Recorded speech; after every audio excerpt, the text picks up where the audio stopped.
It's an absolute pleasure for me to give my speech entitled Endless Ripple.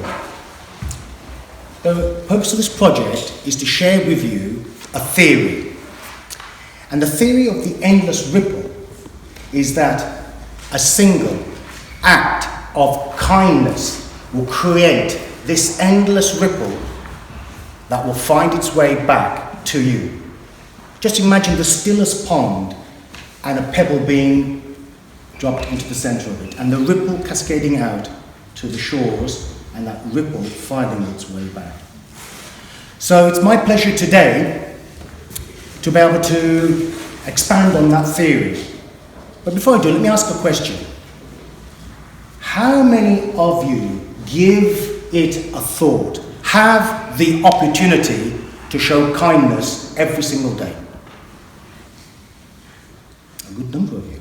Excellent. I am going to share with you why, if you don't already, why you should include kindness, acts of kindness, every single day. I'm going to share with you some research and some medical facts of why you should consider being kind every single day. I'm going to share with you two stories, the story of Matthew, and I'm going to share with you my personal story to show you how that ripple has an effect of coming back to you. And in the end, I'm going to share with you a checklist, a toolkit if you wish, to help introduce and include kindness for you until it becomes a natural habit. Is that okay? Yeah. I'm excited to get started. I hope you are. The medical reasons, the scientific reasons of why you should be kind. Johns Hopkins Medical Institute in Baltimore did extensive research, and they found that when you deliberately give an act of kindness, so many good things happen.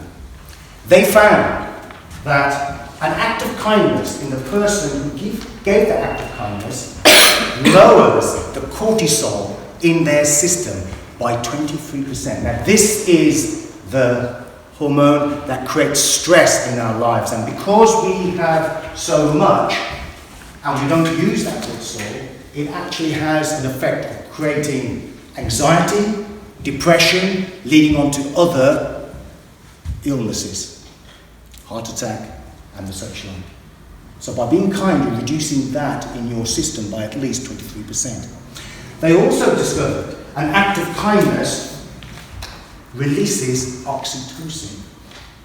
Oxytocin lowers anxiety, creates optimism, and a good feeling.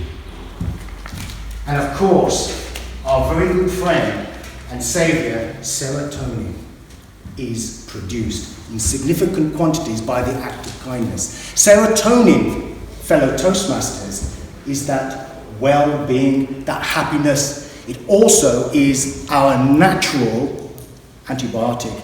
It is a health-giving properties.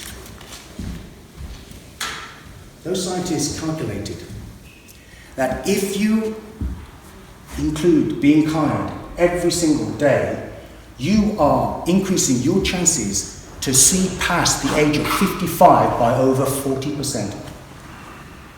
And a lifetime of being kind daily can add, they calculate, an extra 5 years of life. How many people would like to live a little bit longer? A little bit healthier? So that's some of the scientific research shared with you. Let me share with you how the ripple effect works. They calculated by wiring people up and monitoring their measurements that when you show an act of kindness, these positive effects is in the giver. But the same effects are induced in the receiver. When someone receives an act of kindness, all of those good benefits are received.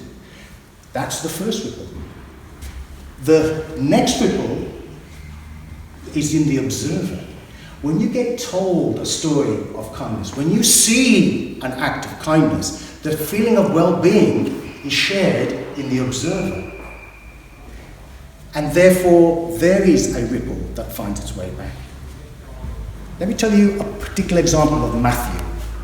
Now, Matthew was a 9-year-old orphan, an elf-like small boy, lovely, dark, pool-like eyes, and a wonderful smile. It's just it didn't get enough opportunity because he was orphaned at a young age. The aunt who he stayed with never lost an opportunity to tell him what a burden it was to look after her dead sister's son. How grateful he should be that he wasn't a waif or a vagrant. And in spite of this scolding, in spite of this harshness, he was a cheerful boy. Now his teacher, this is a story about where he gave a gift of kindness and love to his teacher. His teacher hadn't noticed Matthew particularly until one afternoon Matthew asked, getting close to the end of the year, whether he could stay behind. And she said, of course. And he stayed behind for an extra hour so that he didn't have to go home and listen to his aunt. And that was his sense of relief. But he helped out to clear the room and to tidy the room. And he and the teacher quietly and diligently did just that. Never spoke much, but when they did, Matthew spoke of his mother. Although he was young when she passed away, he remembered how kind she was, how she would always find a moment for him. A little later, as we got close to the end of the year, Matthew stopped staying behind, and the teacher got to wonder what had happened. And then, almost towards the last few days, she stopped Matthew and asked him, Matthew, you've not been staying behind.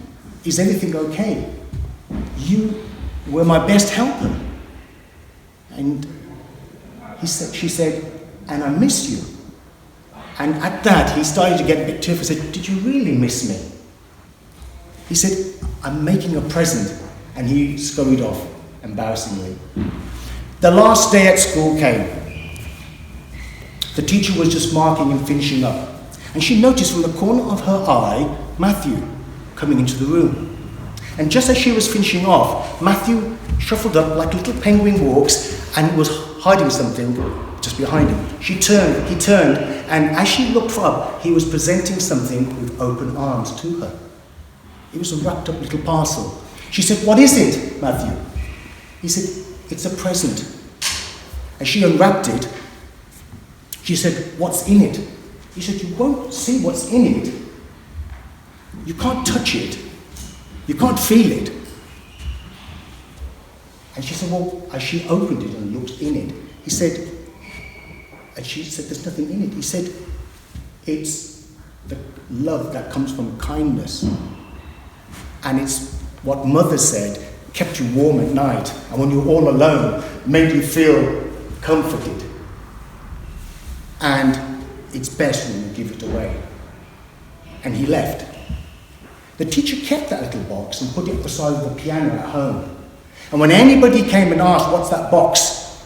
She'd rejoiced in the story. And this is the other ripple of the kindness that she'd shown him. And in return, the gift of a present she'd left him, which was a kindness in itself that reminded her of that act. Now, let me share with you my story of kindness. I was going to Sainsbury's. Someone behind me wanted to get one of the trolleys, and there's only 3 or 4 left, and you have to go down this rail to get it. And I heard that person waiting, so Ron just picked one. I picked out 2, gave her 1. And she said, that's ever so kind of you. What a kind thought. That's really kind of you. And I said, that's fine, at least I could do. At the end of my shopping, I put my shopping into the trolley park in the car park, got home, and I thought, where's my wallet? Where's my bag? I'd left it in the trolley and pushed it, raced back, went to the trolley park, bag's gone. Ran into the supermarket to see if anybody had handed it in, or if they could see it on CCTV. The security man says, whoa, whoa, whoa, we've got it. I said, what is it? 2 ladies came cradling my bag and said somebody had handed it in. There's the ripple, the act of kindness coming back. So let me finally leave you with a toolkit. This one, and I've got something to hand out to you. The first is, be kind to yourself. This is a kit. Every day, do something that you can be kind to yourself. Secondly, be kind to someone you know. Pick up the phone, say, I've been missing you. If someone needs a cup of coffee, give them a cup of coffee. And the final one is, be kind to a stranger.